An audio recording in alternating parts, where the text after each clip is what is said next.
RTL.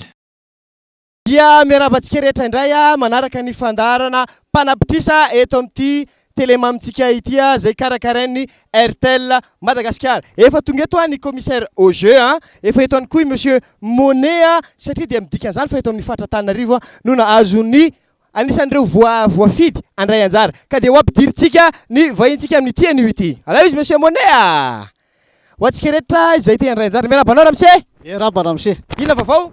Tsisy vaovao zao vaovao. Veriko fe tena tsisy misy ka. Zao ary tonga ary dia ahodony ary ty zavatra ity ary. Ahodony mafy tsara mihitsy atao anaovanao azy.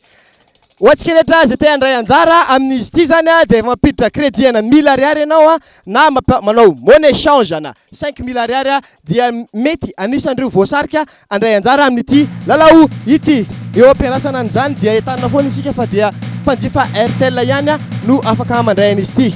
Manana chance anankitelo izy anaovana an'izany fifidianana izany ka noho izany nahazo 1 million d'ariary zany tamin'ny teny ity ka ny fanontaniana hoe mbola nosa anajanona. Efa tapina domy. Toizo ka. Efa tapina domy. Eny ary ka dia hoatsotsika ny tale harahay varotra ato amin'ny RTL Madagascar anotra le 1 million d'ariary ho anao. Ina le 1 million d'ariary dia takizay ihany koa namarina ny fandarana tamin'ity anio ity dia manao veloma mandrapitafantsika rehetra. Veloma. RTL.